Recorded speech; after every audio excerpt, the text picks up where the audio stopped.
Those who reject evolution often say it is impossible for evolutionary processes to take a fish and end up with a land animal. Well, we've got the bones to show it. Stick around for a neat discussion on how it happened.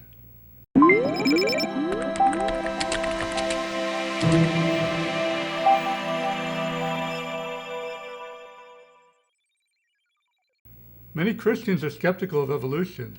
I get it. I was skeptical too. And maybe your pastors tell you evolution contradicts the Bible. It doesn't, because the Bible is not a science textbook. Maybe you've heard organizations like Answers in Genesis claim that there isn't much real evidence behind evolution. Well, that's false too. In this series, I'm laying out the evidence that convinced me that God uses evolution to create life on this planet. I think it would be healthy if more of the church accepted evolution.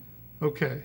From fish to tetrapods, which are creatures that have limbs instead of paired fins, and which eventually came to walk on land. That's quite an extraordinary transition. It seems hard to fathom, and yet we see it clearly in the fossil record, a progression from fish that have bone-filled fins to animals with more or less modern limbs, capable of walking, breathing, and hearing on land. With regard to lungs, we don't have to look to fossils to see that fish can develop them. There are a few current species of fish called lungfish, which have lungs and can breathe air. Apparently, back in fossil days, lungfish were more common than they are today. Indeed, as Michael Benton and David Harper state, early bony fishes almost certainly had both lungs and gills, and could already breathe air when necessary. Why would fish need to breathe above the surface of the water? Well, there were undoubtedly times and locations where pools or even larger bodies of water became depleted of oxygen. In such an environment, being able to gather oxygen from the air could mean the difference between life and death. Now, with regard to hearing, I won't delve much into that here. It's quite involved, except I'll say that it is well established that bones from the breathing apparatus of fish migrated and repurposed themselves over time, eventually becoming ear bones. Now we get to limbs. As with lungs, there is much reason to believe that they began to develop in fish. The first limbs were likely cartilage or bone-filled fins that fish used to move along the sea or river floor, or to prop themselves up in a shallow stream to breathe. We have found tracks, apparently made by fish, in marine sediments dating back to before the fossils of tetrapods. It was assumed for a while that these tracks were made by early amphibians, and thus that amphibians must have evolved way before we had thought. It seems, though, rather, that these tracks were just made by fish. The way that early amphibians' rear legs functioned seems incompatible with the old tracks, so it wouldn't be amphibians. But it could be fish.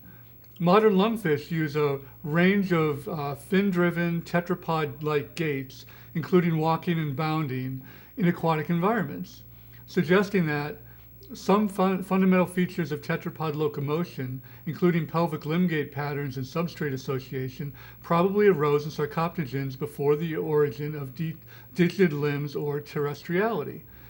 In other words, modern lungfish could make tracks like the old ones, and lungfish haven't changed that much since those old times, so lungfish could have made the old tracks. Now let's look at this progression of intermediate forms.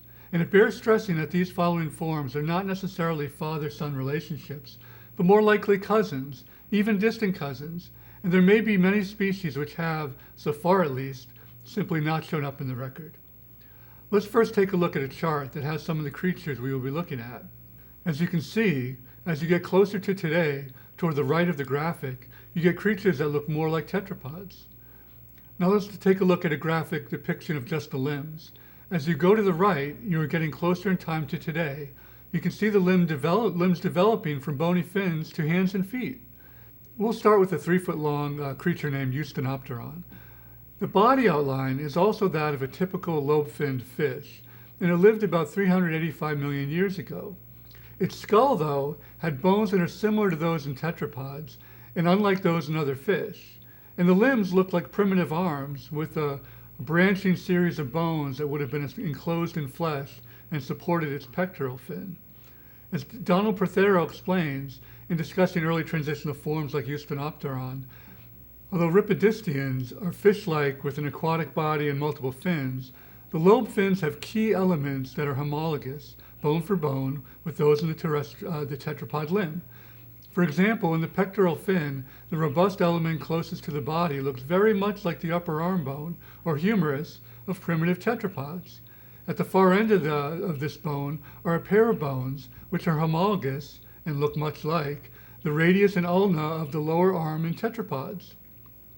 Beyond those bones are a series of smaller rod-like bones that are homologous with the wrist and finger elements. The fin is then surrounded by a series of rays that support the fin membrane itself. If you look at the pelvic fin, the homologies with the thigh bone, femur, shin bones, tibia and fibula, and ankle and foot bones, tarsals and metatarsals, are equally apparent. To me, you have to squint a bit to see a modern arm and hand in the bones of Eustonopteron, but as we go through the progression of transitional forms, the picture gets clearer and clearer. And by the end of our story here, at the tetrapod Tulurpeton, the limbs, including fingers, are unmistakably modern looking. Panderichthys, also a 3-foot-long fish, is next up in the series and lived around the same time as Eustonopteron. Unlike Eustonopteron, however, Panderichthys had a low body outline without the dorsal and anal fins. The only remaining fins are the paired appendages, the homologs of tetrapod fore and hind limbs. What is most interesting, however, is that based upon a CT scan of a Panderichthys fossil, it appears to have had fingers. Primitive fingers, to be sure, but fingers nonetheless, inside the fins.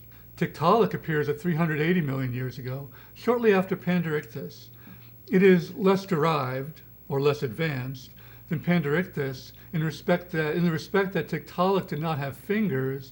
However, in several ways, Tiktaalik is more advanced than Panderichthys. Notably, Tiktaalik had a neck.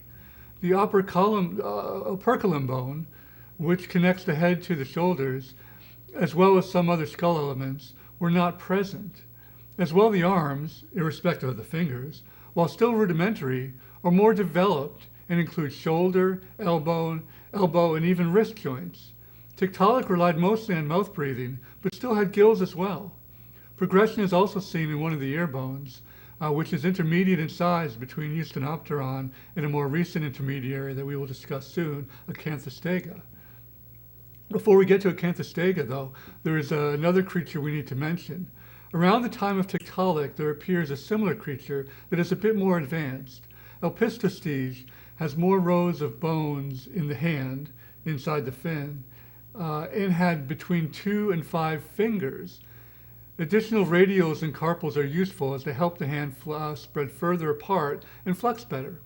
This aids in supporting the weight of Elpistostege in shallow water or on land. Now, after Tiktaalik and Elpistostege, there is a gap in time in the fossil record, perhaps 15 to 20 million years.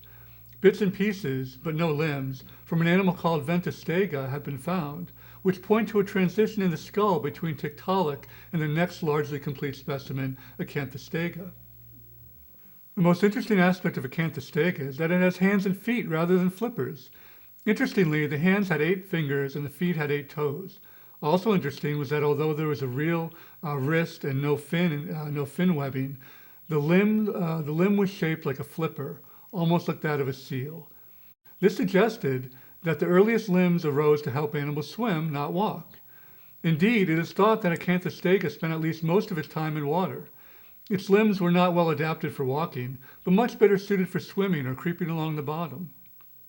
Furthermore, the skeleton was rather weak compared to most Paleozoic tetrapods and suggests that Acanthostega was aquatic throughout life, which is consistent with many other observations.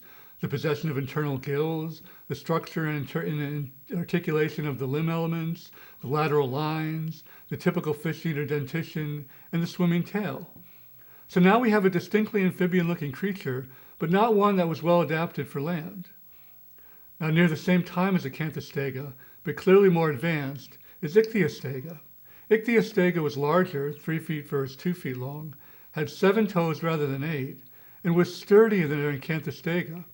Ichthyostega had fully ossified, robust limbs and girdles, heavy ribs, and regionally differentiated neural arches in the spine, and had a longer neck and more modern shoulder blades. Did it walk? Well, it was probably more of a crawler than a walker, as it lacked the necessary rotary motions in its limbs to push the body off the ground and move the limbs in an alternating sequence.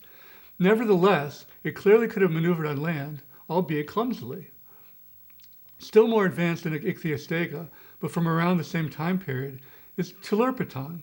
Telurpeton had 6 fingers and toes rather than 7, and the arm and hand bones look distinctly more modern than those of Ichthyostega.